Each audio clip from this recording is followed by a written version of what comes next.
അസ്റായിൽ കടന്നു വരുന്നതിന് മുമ്പ് നീ തൗബ ചെയ്യണേ. അസ്റായിൽ എന്ന് പറയുന്ന മലക്ക് നിന്റെ റൂഹ് പിടിക്കാൻ കടന്നു വരുന്നതിന് മുമ്പ് ജീവിതത്തിൽ പടച്ചവനെ കണ്ടത് പാപമാണ്, കേട്ടത് പാപമാണ്, പറഞ്ഞത് പാപമാണ്, ചിന്തിച്ചത് പാപമാണ്, പിടിച്ചത് പാപമാണ്, നടന്നത് പാപത്തിലേക്കാണ്. ഒരുപാട് പാപങ്ങൾ ചെയ്തവരാ. അതുകൊണ്ട് അസ്റായിൽ നിന്റെ റൂഹ് പിടിക്കാൻ കടന്നു വരുന്നതിന് മുമ്പ് ചെയ്തു പോയ അപരാധങ്ങൾ മുഴുവനും ഈ ലോകത്തിന്റെ ദിവനായ പ്രപഞ്ചത്തിന്റെ ദിവനായ ഈ ലോകം മുഴുവനും അടക്കി ഭരിക്കുന്ന രാജാതിരാജനായ മലക്കുൽ മൗത് പടച്ചറപ്പുണ്ടല്ലോ, ആ അള്ളാഹുവിന്റെ മുന്നിൽ ചെയ്തു പോയ പാപങ്ങൾ മുഴുവനും ഏറ്റുപറഞ്ഞ് തൗബ ചെയ്തിട്ട് വേണം മരിക്കാൻ. തൗബ ചെയ്യാതെ മരിക്കരുത്, തൗബ ചെയ്യാതെ മരിക്കരുത്. എന്റെ പ്രിയപ്പെട്ടവരെ, മരിക്കുന്നതിന് മുമ്പ് തൗബ ചെയ്യണമെന്നാണ് മഹാനായ നബി മുഹമ്മദ് മുസ്തഫ സ്വല്ലല്ലാഹു അലൈഹി വസല്ലമ തങ്ങൾ പറഞ്ഞു തരികയാ. എന്റെ പ്രിയപ്പെട്ടവരെ, അൻ ഇബ്നു ഉമർ റളിയല്ലാഹു തആല അൻഹു അനിൻ നബി സ്വല്ലല്ലാഹു അലൈഹി വസല്ലമ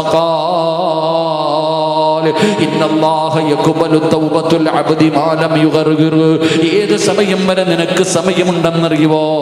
ഈ തൊണ്ടക്കുടിയിൽ റൂഹെത്തുന്ന അവസാന സമയമുണ്ടല്ലോ, അതാ കാലിന്റെ തള്ളവിരൽ മുതൽ റൂഹ് പിടിച്ച് മലക്കുകൾ അതാ റൂഹ് കൊണ്ടുവന്ന തൊണ്ടക്കുടിയിൽ വെക്കുമല്ലോ. ആ തൊണ്ടക്കുടിയിൽ റൂഹ് വരുന്നത് വരെ നിനക്ക് സമയമുണ്ട്. അതിനു മുമ്പേ നീ തൗബ ചെയ്യണേ, അതിനു മുമ്പേ നീ തൗബ ചെയ്യണേ. അള്ളാഹുവിന്റെ പ്രവാചകൻ അവിടെ നിന്ന് ഓർമ്മപ്പെടുത്തുമ്പോ, എന്റെ പ്രിയപ്പെട്ടവരെ, ആരാ തൗബ ചെയ്യുന്നത്? ആരാണ് തൗബ ചെയ്യുന്നത്? എല്ലാവരും പാപം ചെയ്യുന്നവരാണല്ലോ. അല്ലാഹുവിന്റെ റസൂൽ അനസ് റളിയല്ലാഹു തആല അൻഹു ഖാല റസൂലുള്ളാഹി സ്വല്ലല്ലാഹു അലൈഹി വസല്ലം കുല്ലു ബനി ആദമ ഖത്താഉൻ വ ഖൈറുൽ ഖത്താഈന അത്തവാബൂ. പാപം ചെയ്യാത്ത ആരുമില്ല. ആദമിന്റെ സന്തതികൾ മുഴുവനും പാപം ചെയ്യുന്നവരാ. തെറ്റ് ചെയ്യാത്ത ഒരു മനുഷ്യനുമില്ല. നമ്മുടെ പ്രകൃതം തന്നെ അങ്ങനെയാണ്. നമ്മൾ ഒരുപാട് പാപം ചെയ്യുന്നവരാ. പക്ഷേ പാപം ചെയ്യുന്നവരിൽ വെച്ച് ഏറ്റവും നല്ല മനുഷ്യനാരാ? പാപം ചെയ്യാത്ത ആരുമില്ല. കണ്ടുകുടിച്ചവരുണ്ട്, വ്യഭിചരിച്ചവരുണ്ട്, പലിശ തിന്നവരുണ്ട്, നിസ്കരിക്കാത്തവരുണ്ട്, ഭാര്യയെ വഞ്ചിച്ചവരുണ്ട്, ഭർത്താവിനെ വഞ്ചിച്ചവരുണ്ട്, ഫോട്ടോ അയച്ചു കൊടുത്തവരുണ്ട്, സെക്സ് വീഡിയോ കണ്ടവരുണ്ട്, ഒരുപാട് വളഞ്ഞ വഴിയിലൂടെ സഞ്ചരിച്ചവരുണ്ട്. പാപം ചെയ്യാത്ത ആരുമില്ല, ആരുമില്ല, ആരുമില്ല. പക്ഷേ പാപം ചെയ്യുന്നവരിൽ ഏറ്റവും നല്ല മനുഷ്യനാരാ? പശ്ചാത്തപിച്ചു മടങ്ങുന്നവനാ. അല്ലാഹുവിന്റെ മുന്നിൽ അത് ഏറ്റു പറയുന്നവനാ. പാപം ചുമന്നുകൊണ്ട് നടക്കല്ലേ, പാപം ചുമന്നുകൊണ്ട് നടക്കല്ലേ. മഹാനായ നബി മുഹമ്മദ് മുസ്തഫ സ്വല്ലല്ലാഹു അലൈഹി വസല്ലമ തങ്ങൾ പറയുകയാ, എന്റെ പ്രിയപ്പെട്ടവരെ, നമ്മുടെ മരണം നമ്മുടെ മുന്നിലേക്ക് കടന്നു വരുന്നതിന് മുമ്പ് തൗബ ചെയ്തിട്ട് വേണം നമ്മൾ മരിക്കാൻ. നമുക്ക് തൗബ ചെയ്യാൻ മടിയാണ്.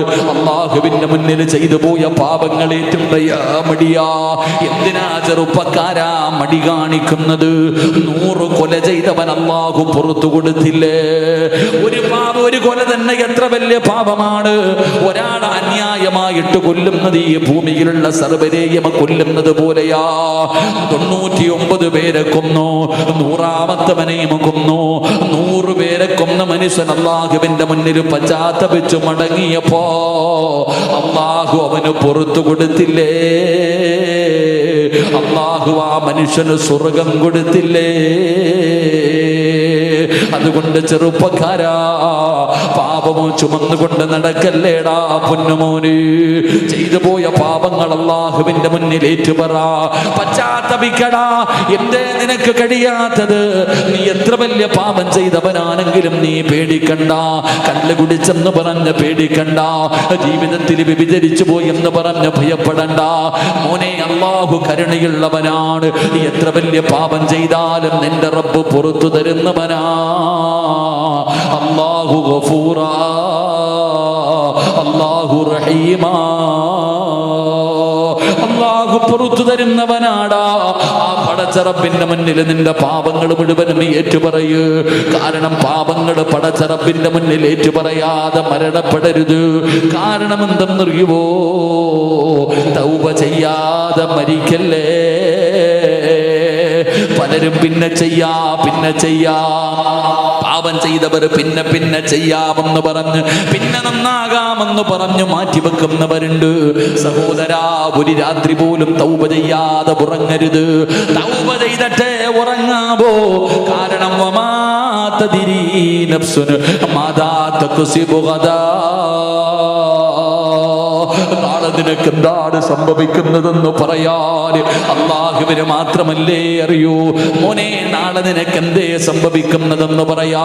വമാ തദ്രീ നഫ്സുൻ ബിഅയ്യി അർദിൻ തമൂത്. എപ്പോഴെവിടെ വെച്ചാണ് മരണം വരുന്നതെന്ന് പടച്ച റബ്ബിനല്ലേ അറിയുള്ളൂ. ചോദിക്കാ സമയം കിട്ടണമെന്നില്ല, യാത്ര പറയാ സമയം കിട്ടണമെന്നില്ല. പടച്ചവനെയതാ വൈകുന്നേര സമയത്ത് ഭാര്യയും ഭർത്താവും ഒരുമിച്ച് ഭക്ഷണം കഴിച്ച് കിടപ്പറയിൽ കയറി രണ്ടുപേരും ഒരുമിച്ച് ഒരു കട്ടിലിൽ, ഒരു മെത്തയിൽ, ഒരു പുതപ്പിന്റെ കീഴില് രണ്ടുപേരും കൂടെ കെട്ടിപ്പിടിച്ചു കിടക്കുകയാ.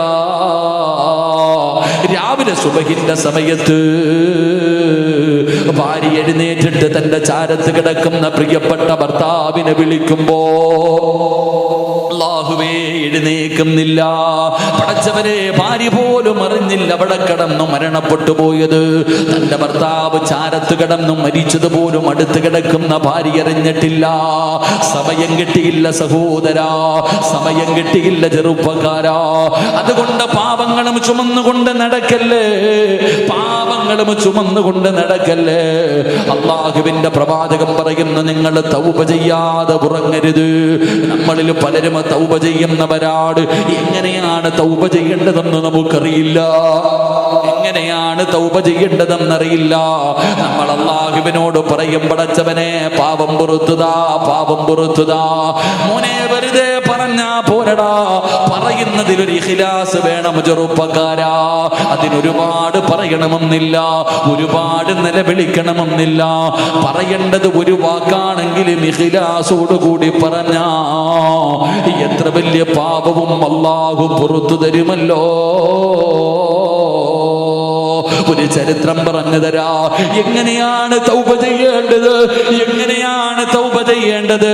അല്ലാഹുവിന്റെ പ്രവാചകൻ നബി മുഹമ്മദ് മുസ്തഫ സല്ലല്ലാഹു അലൈഹി വസല്ലമ തങ്ങളുടെ ചാരത്തൊരു മനുഷ്യന് കിടന്നു വന്നു. യാ റസൂലല്ലാഹ്, ഞാനൊരു പാപം ചെയ്യില്ല എന്ന് പടച്ച റബ്ബിനോട് ഞാൻ അവിടെ നിന്ന് പശ്ചാത്തപിച്ചു തൗബ ചെയ്തു മടങ്ങി. പിന്നെയും ഞാനത് ചെയ്തു നബിയേ. അള്ളാന്റെ റസൂൽ സല്ലല്ലാഹു അലൈഹി വസല്ലമ തങ്ങളുടെ മുന്നിൽ ഒരു ചെറുപ്പക്കാരൻ വന്നിട്ട് പറഞ്ഞു, നബിയെ, ഞാൻ അള്ളാഹുവിനോട് ഒരു പാപം ചെയ്യില്ല എന്ന് പറഞ്ഞു പശ്ചാത്തപിച്ചു മടങ്ങി. പിന്നെയും ഞാൻ ചെയ്തു, എന്ത് ചെയ്യണം? തൗബ ചെയ്യണം. പിന്നെയും ഞാൻ ചെയ്തു, എന്ത് ചെയ്യണം? തൗബ ചെയ്യണം. പിന്നെയും ഞാൻ ചെയ്തു, എന്ത് ചെയ്യണം? തൗബ ചെയ്യണം. കള്ളു കുടിക്കില്ല എന്ന് നീ അള്ളാഹിനോട് തൗബ ചെയ്തു. ഇനി വ്യഭിചരിക്കില്ല, ഇനി സീരിയൽ കാണില്ല എന്ന് അള്ളാഹുവിനോട് നീ പശ്ചാത്തപിച്ചു മടങ്ങി. പിറ്റേ ദിവസവും നീ കണ്ടു, എന്ത് ചെയ്യണം? പിന്നെയും തൗബ ചെയ്യണം. പിന്നെയും നീ കണ്ടു, പിന്നെയും തൗബ ചെയ്യണം. പിന്നെയും കണ്ടു, പിന്നെയും തൗബ ചെയ്യണം. ഏതുവരെ ഇബ്ലീസിന് മനസ്സിലാകണം ഇനി ഇവനെ കൊണ്ട് പാപം ചെയ്യിപ്പിച്ചിട്ട് കാര്യമില്ല. നീ കള്ളു കുടിച്ചു, ചെയ്യില്ല എന്ന് തീരുമാനിച്ചു. പിറ്റേ ദിവസം കൂട്ടുകാർ ഫ്രീ ആയിട്ട് മേടിച്ചു എന്ന് കുടിച്ചു, പിന്നെയും തൗബ ചെയ്യണം. പിന്നെയും കുടിച്ചു, പിന്നെയും തൗബ ചെയ്യണം. ഇങ്ങനെ കുടിച്ച് തൗബ ചെയ്ത് ഏതുവരെ?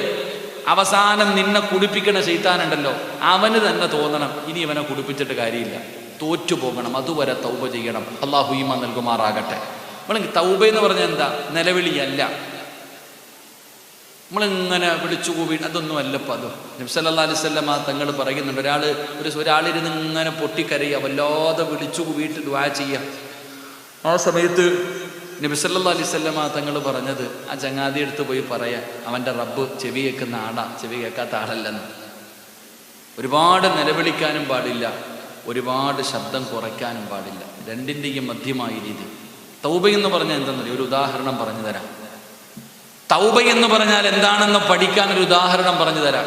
നമ്മുടെ തൗബ പോലല്ല. അള്ളാഹു നമുക്ക് ഈമാൻ നൽകുമാറാകട്ടെ. മഹാനായ കലീമുല്ലാഹി മൂസാ നബി അലൈഹിസ്സലാം, മൂസാ നബിയുടെ ജനത മൂസാ നബിയുടെ മുന്നിൽ വന്നിട്ട് പറഞ്ഞു, തങ്ങളെ നബിയുടെ വന്നിട്ട് പറഞ്ഞു, മഴയില്ല, ആകെ പ്രശ്നമാണ്. നമ്മൾ മഴ കൊണ്ടാ പ്രശ്നം അല്ലേ? അവിടെ വന്നിട്ട് പറഞ്ഞു, മഴയില്ല, വല്ലാതെ പ്രയാസവാ, ആർക്കും കുടിക്കാൻ വെള്ളമില്ല, മൃഗങ്ങൾക്ക് പോലും വെള്ളമില്ല നബിയെ, വല്ലാത്ത പ്രയാസവാ, അതുകൊണ്ടൊരു പരിഹാരം. മൂസാ നബി അലൈഹിസ്സലാം പറഞ്ഞു, ഒരു ദിവസം എല്ലാവരും ഒരുമിച്ച് കൂടാൻ പറഞ്ഞു. ഒരു വലിയ ഗ്രൗണ്ടിൽ എല്ലാവരും ഒരു ഗ്രൗണ്ടിൽ ഒരുമിച്ച് കൂടാൻ പറഞ്ഞു. അങ്ങനെ ജനങ്ങൾ മുഴുവനും ഒരുമിച്ച് കൂടി. ചരിത്രം പറയുന്നു 70,000-ൽ പരം ആൾക്കാരുണ്ടായിരുന്നു. 70,000-ൽ പരം വരുന്ന ആൾക്കാർ മുഴുവനും ഒരു ഗ്രൗണ്ടിൽ ഒരുമിച്ച് കൂടി.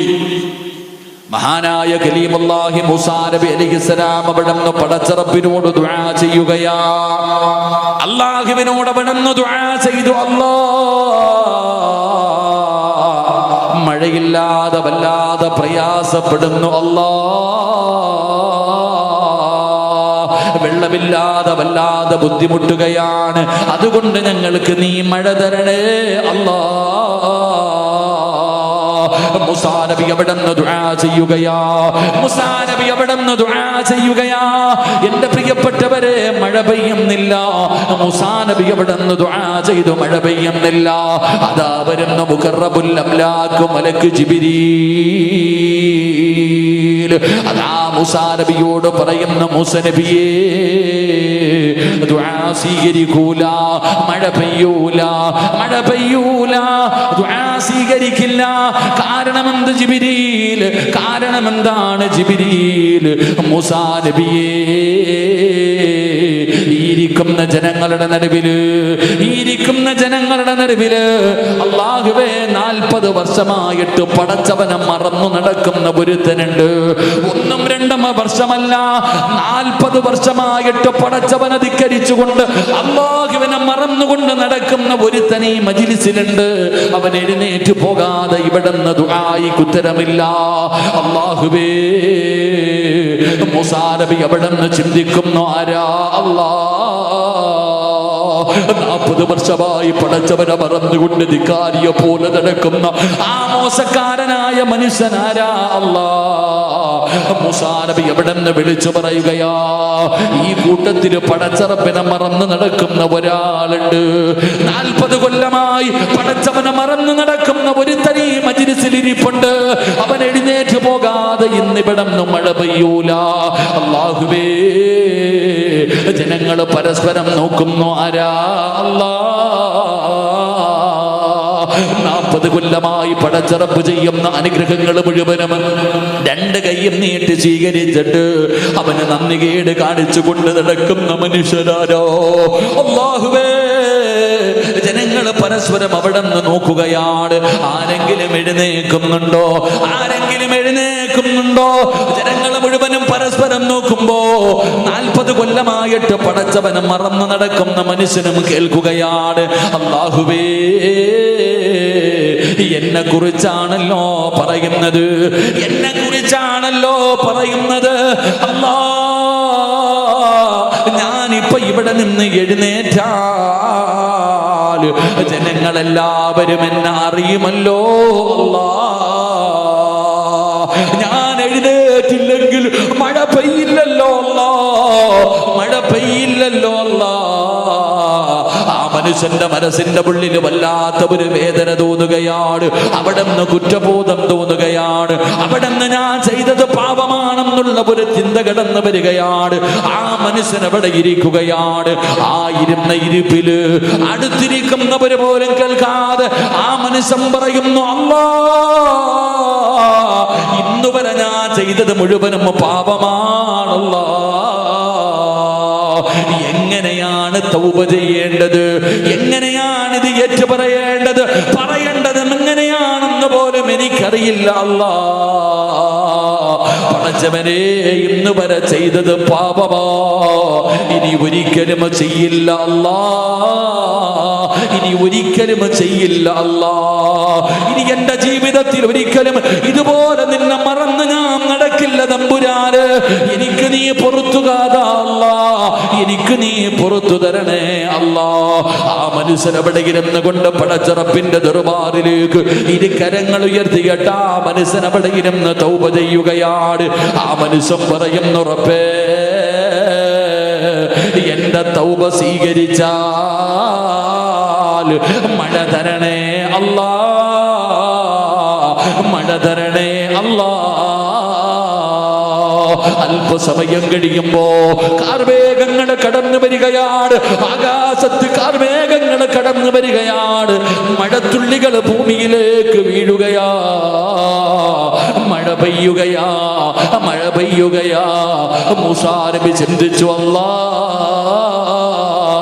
ആരും എഴുന്നേറ്റ് പോയില്ലല്ലോ അല്ലാ, ആരും എഴുന്നേറ്റ് പോയില്ലല്ലോ അല്ലാ.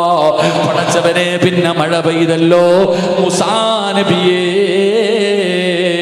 ആ മനുഷ്യൻ അല്ലാഹുവിനോട് തൗബ ചെയ്തപ്പോ, ആ മനുഷ്യൻ അല്ലാഹുവിനോട് തൗബ ചെയ്തപ്പോ അതിന്റെ സന്തോഷത്തിൽ അല്ലാഹു മഴ തന്നതാ നബിയേ. തൗബ എന്ന് പറയുന്നത് ഇതിനാണ് തൗബ എന്ന് പറയുന്നത്. ഒരുപാട് നിലവിളിച്ചില്ല, ഒരുപാട് വിളിച്ചുകൂവിയില്ല, മണിക്കൂറുകൾ ദുആ ചെയ്തില്ല. പറഞ്ഞത് ഒരേ ഒരു വാക്ക്, അതിൽ ഇഖ്ലാസ് ഉണ്ടായിരുന്നു, ആത്മാർത്ഥതയുണ്ടായിരുന്നു, ഇനി ഒരിക്കലും ചെയ്യില്ലെന്നുള്ള ഉറച്ച തീരുമാനമുണ്ടായിരുന്നു. അതുകൊണ്ടാണ് അവിടെ നിന്ന് മഴ പെയ്തതെന്ന് ചരിത്രം പറയുമ്പോ, എന്റെ പ്രിയപ്പെട്ടവരെ, എപ്പോഴെവിടെ വെച്ചാണ് മരണം വരുന്നതെന്നറിയില്ലല്ലോ. അത് വഅദ് പറയുന്ന സദസ്സിലാണോ, പ്രസംഗിക്കുന്ന സമയത്താണോ, റോഡിലാണോ, വാഹനത്തിലാണോ, വീട്ടിലാണോ, നിസ്കാരപ്പായിലാണോ, പടച്ചവനെ ഹോസ്പിറ്റലിലാണോ, എവിടെയാണെന്ന് നമുക്കറിയില്ലല്ലോ. തൗബ ചെയ്യാ സമയം കിട്ടണമെന്നില്ലല്ലോ, നാവ് പൊങ്ങാൻ പറ്റണമെന്നില്ലല്ലോ. അതുകൊണ്ട് പടച്ചവനെ ജീവിതത്തിൽ ചെയ്തു പോയ പാപങ്ങൾ മുഴുവനും പടച്ചറപ്പിന്റെ ദർബാറിലേക്ക് അവിടെ നിന്ന് കരങ്ങൾ ഉയർത്തിയിട്ട് കരഞ്ഞുകൊണ്ട് പറയാൻ കഴിയണം.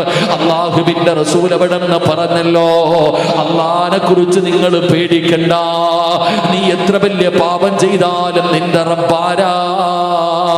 ഖുൽ യാ ഇബാദിയല്ലദീന അസ്റഫൂ അലാ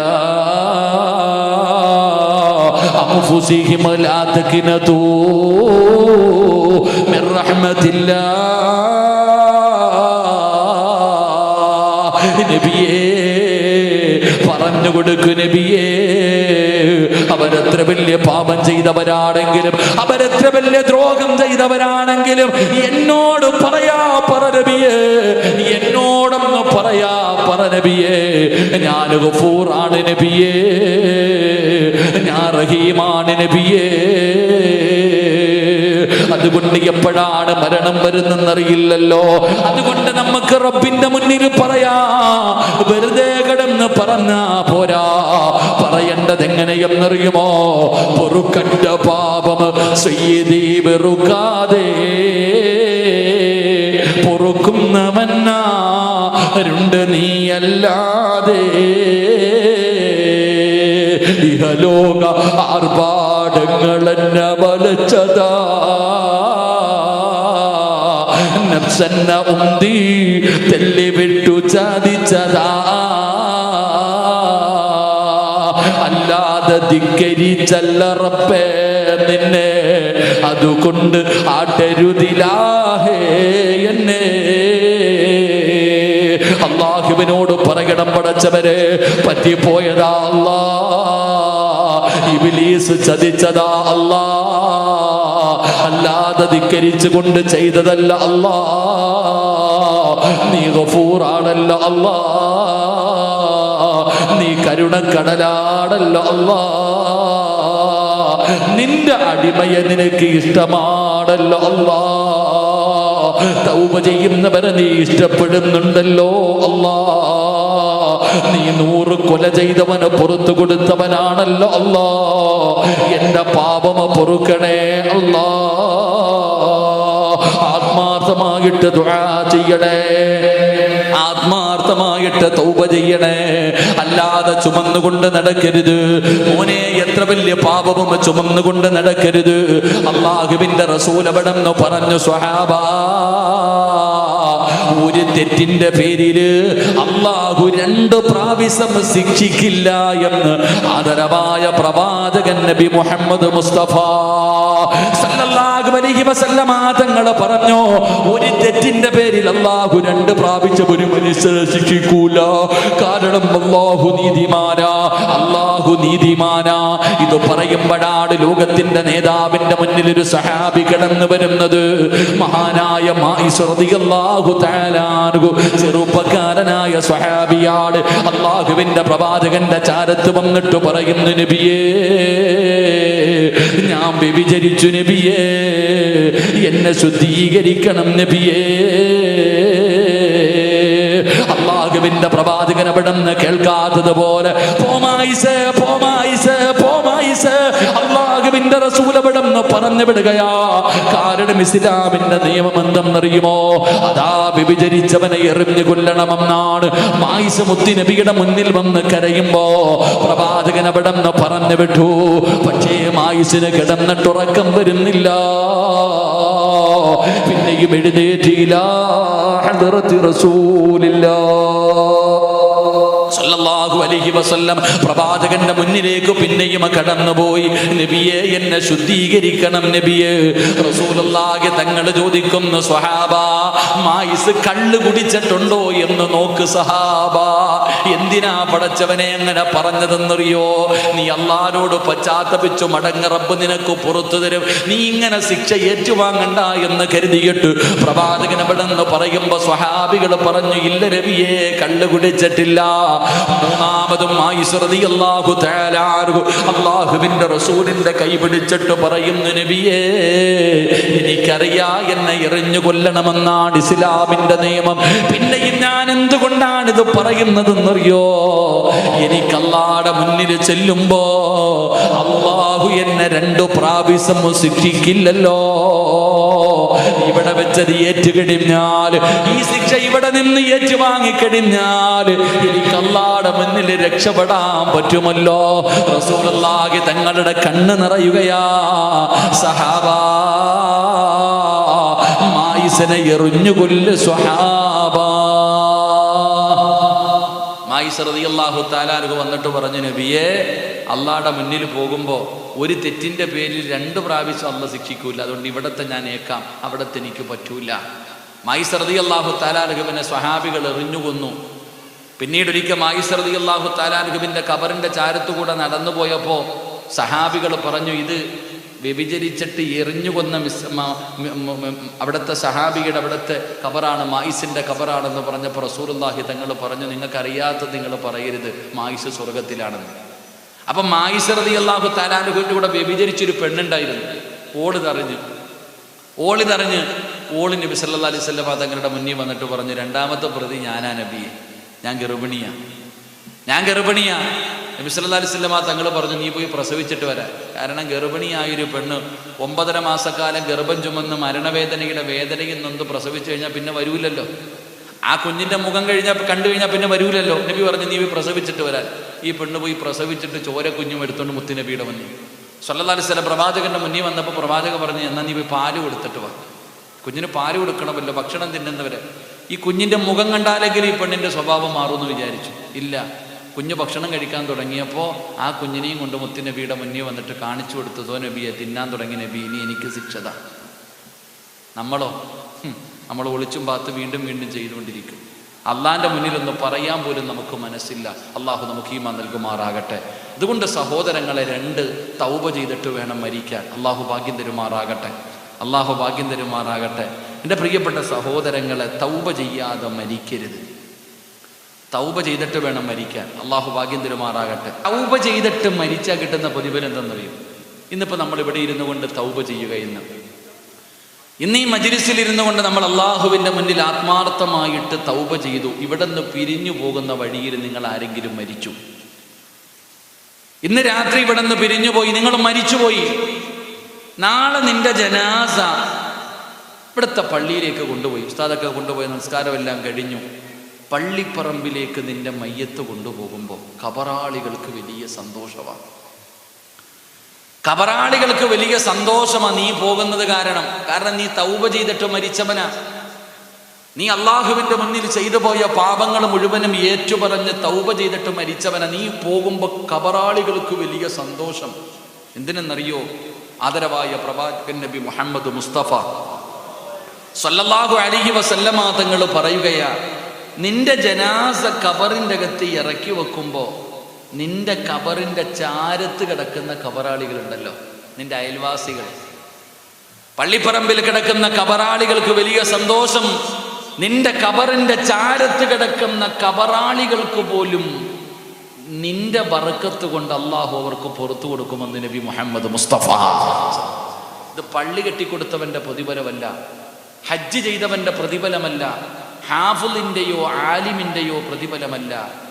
ജീവിതത്തിൽ തെറ്റ് ചെയ്തിട്ട് ആ തെറ്റ് അള്ളാഹുവിൻ്റെ മുന്നിൽ ഏറ്റുപറഞ്ഞ നിനക്ക് കിട്ടുന്ന പ്രതിഫലമല്ല, നിന്റെ അയൽവാസിക്ക്, നിന്റെ കബറിൻ്റെ ചാരത്ത് കിടക്കുന്നവന് പോലും അള്ളാഹ് പുറത്തു കൊടുക്കുമെങ്കിൽ നിനക്കല്ല തരുന്ന പ്രതിഫലം എന്താണെന്ന് ചിന്തിക്ക്. അള്ളാഹു ഈമാൻ നൽകുമാറാകട്ടെ, അള്ളാഹ് ഈമാൻ നൽകുമാറാകട്ടെ. ഇല്ല, തൗബ ചെയ്യാതെയാണ് മരിക്കുന്നതെങ്കിൽ പള്ളിപ്പറമ്പിലേക്ക് പോകുമ്പോൾ അവിടെ കിടക്കുന്ന കബറാളികൾ നിന്നെ ശപിക്കും. എടാ സിറാജെ, എൻ്റെ മയ്യത്ത് കുളിപ്പിച്ചത് നീയായിരുന്നല്ലോ, എടാ എനിക്ക് വേണ്ടി കബറ് കുടിച്ചത് നീയായിരുന്നല്ലോ, എൻ്റെ മയ്യത്ത് കഫം പൊതിഞ്ഞത് നീയായിരുന്നല്ലോ, എന്നെ കബറടക്കാൻ കബറിൽ ഇറക്കി വെച്ചത് നീയായിരുന്നല്ലോടാ. അള്ളാഹു നിനക്ക് ഇത്രയും അവസരം തന്നിട്ട് നീ കളഞ്ഞല്ലോടാ.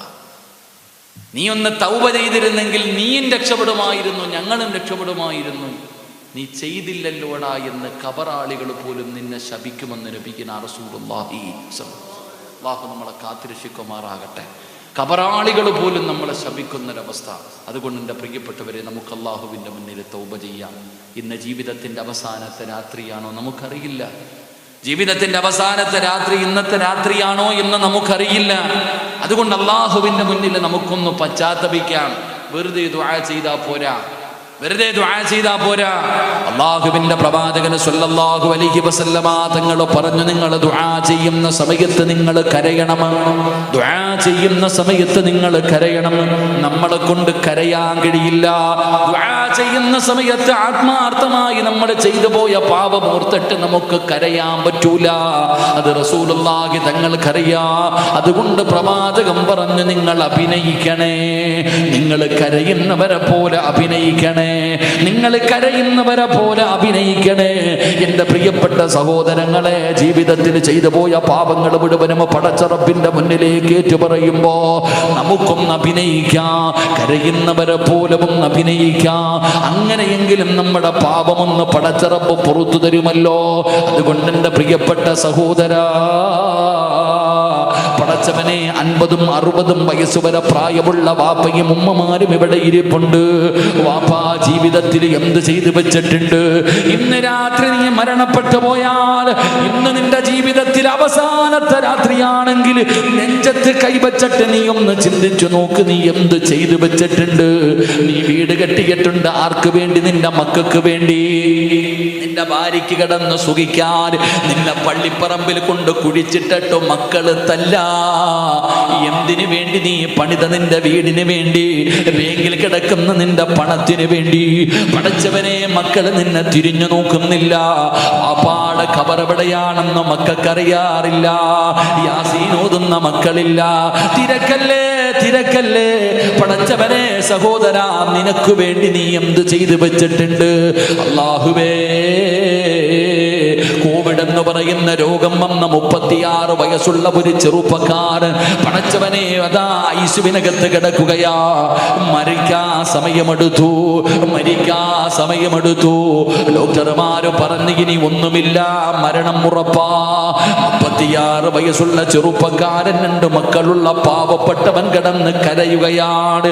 അവിടെ നിന്ന് പടച്ചവനെ കരയുന്നത് കണ്ടപ്പോ അടുത്ത് ചെന്ന അമുസ്ലിമായ ഡോക്ടറിന് വരെ സങ്കടം തോന്നി. കരയുകയല്ലേ, ചെറുപ്പക്കാരനല്ലേ, 36 വയസ്സല്ലേ ഉള്ളൂ, ചെറുപ്പത്തിലെ മരിക്കുകയല്ലേ. അതുകൊണ്ട് എന്തു പറഞ്ഞാണ് സമാധാനിപ്പിക്കേണ്ടതെന്നറിയില്ല. എങ്കിലും ചെറുപ്പക്കാരനായ മുസ്ലിമായ ഡോക്ടർ അടുത്ത് ചെന്നിട്ട് പറഞ്ഞു, ഞങ്ങളെല്ലാം ശ്രമിച്ചു നോക്കി, ഇനി ദൈവത്തിന്റെ കയ്യിലാ, ഇനി ദൈവത്തിന്റെ കയ്യിലാ. നിങ്ങൾ എന്തിനാ കരയുന്നത്? നിങ്ങൾ എന്തിനാ കരയുന്നത്? 36 വയസ്സുള്ള ചെറുപ്പക്കാരനായ ഉസ്താദ് പറഞ്ഞ മറുപടി എന്തെന്നറിയോ? മരിക്കാൻ പേടിച്ചിട്ടല്ല, എന്തായാലും ഒരു ദിവസം മരിക്കുമല്ലോ, എന്തായാലും ഒരു ദിവസം മരിക്കുമല്ലോ, മരിക്കാൻ പേടിച്ചിട്ടല്ല. ഞാൻ കരയുന്നത് മരണമടുത്തത് കൊണ്ടല്ല. ഡോക്ടർ അത്ഭുതത്തോടെ ചോദിച്ചു, പിന്നെ എന്തിനാ കരയുന്നത്? ഒന്നും ചെയ്തു വെച്ചിട്ടില്ലല്ലോ, അള്ളാടെ മുന്നിൽ പോകുകയല്ലേ. ഈ 36 കൊല്ലത്തിൻ്റെ ഇടയിൽ രക്ഷപ്പെടാൻ ഞാൻ എൻ്റെ ജീവിതത്തിലൊന്നും ചെയ്തു വെച്ചിട്ടില്ലല്ലോ. 36 വയസ്സുള്ള മനുഷ്യൻ തൻ്റെ മരണമടുത്തപ്പ കരഞ്ഞു പോയെങ്കിൽ 40, 50, 60 വയസ്സുള്ള വാപ്പാ നിനക്കെന്ത് ചെയ്യാൻ കഴിഞ്ഞു? നിനക്കെന്തേ ആ തോന്നല് കടന്നു വരാത്തത്? എൻ്റെ പ്രിയപ്പെട്ട ഉമ്മമാരെ, എന്തേ നമുക്കൊന്നും ചിന്തിക്കാൻ കഴിയാത്തത്? യഹ്യ ഇബ്നു മുആദ് റളിയല്ലാഹു തആല അൻഹു മഹാനവറുകൾ അവിടുന്ന് സക്കറാത്തിന്റെ അവസ്ഥയിൽ കിടക്കുമ്പോ തന്റെ കുടുംബക്കാര് മുഴുവനും ചാരത്ത് വന്ന് നിന്ന് കരയുകയാ. അവിടുന്ന് ചോദിച്ചു, എന്തിനാ നിങ്ങൾ കരയുന്നത്? മരിക്കാൻ കിടക്കുന്ന ഭർത്താവിന്റെ ചാരത്ത്, വാപ്പയുടെ ചാരത്ത് മക്കള് വന്ന് നിന്നിട്ട് സങ്കടപ്പെടുമ്പോ മഹാനവറുകൾ ചോദിച്ചു, എന്തിനാ നിങ്ങൾ കരയുന്നത്? എന്നെ ഓർത്തിട്ടാണോ? എന്നെ ഓർത്തിട്ടാണോ നിങ്ങൾ കരയണ്ട? ഈ കാണുന്ന റൂമിനകത്തിരുന്ന 8000 ഖത്തം ഞാൻ ഓതി വച്ചിരിക്കുന്നത്. ഈ മരിക്കാൻ കിടക്കുന്ന റൂമിനകത്ത് കിടന്നിട്ടാണ് 8000 പ്രാവശ്യം അല്ലാഹുവിന്റെ പരിശുദ്ധമായ ഖുർആൻ ഞാൻ ഓതിയിരിക്കുന്നത്. എന്തിനാ നിങ്ങൾ എന്നെ കുറിച്ച് ഓർക്കുന്നത്? 8000 പോയിട്ട് അള്ളാന്റെ വിശുദ്ധമായ ഖുർആൻ ആദ്യം മുതൽ അവസാനം വരെ ഒരിക്കൽ പോലും ഓതാത്ത ഇപ്പമാരില്ലേ, എൻ്റെ ഉമ്മമാരില്ലേ? എന്തേ നമ്മൾ ചെയ്തു വച്ചിരിക്കുന്നത്? അതുകൊണ്ട് എൻ്റെ പ്രിയപ്പെട്ടവരോട് ഓർമ്മപ്പെടുത്തുകയാ, വാപ്പാ മക്കൾക്ക് ഖബർ എവിടാണെന്നറിയില്ല. പള്ളിയിലെ ഉസ്താദന്മാർക്കറിയാ. പല മക്കളും വന്നിട്ട് പറയും, ഉസ്താദേ എൻ്റെ ഉപ്പ കിടന്ന കിടപ്പിൽ കിടന്ന് മലമൂത്ര വിസർജനം നടത്തുകയാ, ഒന്ന് ദുആ ചെയ്യോ. എൻ്റെ ഉപ്പായ്ക്ക് മരണം ഖൈറാണെങ്കിലൊന്ന് മരിക്കാൻ. അവനും നോക്കി നോക്കി മടുത്തു, അവനും ആഗ്രഹിക്കുന്നു ഒന്ന് മരിക്കാൻ. അതുകൊണ്ട് ഉപ്പമാരെ, ഉമ്മമാരെ, ഞാൻ നിങ്ങളോട് പറയുന്നു, നിങ്ങൾക്ക് എന്തെങ്കിലും ചെയ്തു വെക്ക്. നിങ്ങൾക്ക് വേണ്ടി എന്തെങ്കിലും ചെയ്തു വെക്ക്. ഈമാനുള്ള ഒരു മരണം വേണ്ടേ? 6 അടി മണ്ണിനകത്ത് പോയി കിടക്കുമ്പോ എന്തെങ്കിലും ഒന്ന് വേണ്ടേ? തെണ്ടണ്ട ഗതികേട് വരരുത്. റസൂലുള്ള പറഞ്ഞു, സ്വഹാബ, മയ്യത്തുകൾ യാചിക്കുകയാ, മയ്യത്തുകൾ യാചിക്കുകയാ. പടച്ചവനെ, ഈ ലോകത്ത് ആരെങ്കിലും എനിക്ക് വേണ്ടിയൊന്ന് ദുആ ചെയ്യണേ അല്ലാ എന്നും മയ്യത്ത് യാചിക്കുമെന്നാണ്. മാതാപിതാക്കൾ മരിച്ചുപോയി, മക്കൾക്ക് സമയമില്ല, കൂടപ്പിറപ്പുകൾക്ക് സമയമില്ല, കുടുംബക്കാർക്ക് സമയമില്ല. ഉപ്പാ, നീ തന്നെ നിന്റെ ഉപ്പയുടെ ഖബറിൽ പോകുവോ? പലർക്കും ഉപ്പാടെ ഖബറിയില്ല. എങ്കിൽ നീ ചിന്തിക്ക്, നാളെ നിന്റെ ഗതിയും ഇത് തന്നെയാണ്. പടച്ചവനെ, മക്കള് ഗൾഫിലാണ്, ജോലി സ്ഥലത്താണ്, അവർക്കൊന്ന് വല്ലപ്പോഴും വരുമ്പോ ഉപ്പാടെ ഖബറിന്റെ ചാരത്ത് വന്നൊന്ന് ദുആ ചെയ്യാൻ പോലും അറിയില്ലെങ്കിൽ എന്ത് നേടി ഈ ജീവിതം കൊണ്ട്? അതുകൊണ്ട് ഓർമ്മപ്പെടുത്തുകയാ, നിങ്ങൾക്ക് വേണ്ടി നിങ്ങൾ എന്തെങ്കിലും ചെയ്തു വെക്ക്. ഇല്ലെങ്കിൽ വല്ലാത്ത നഷ്ടമാ, വല്ലാത്ത നഷ്ടമാ.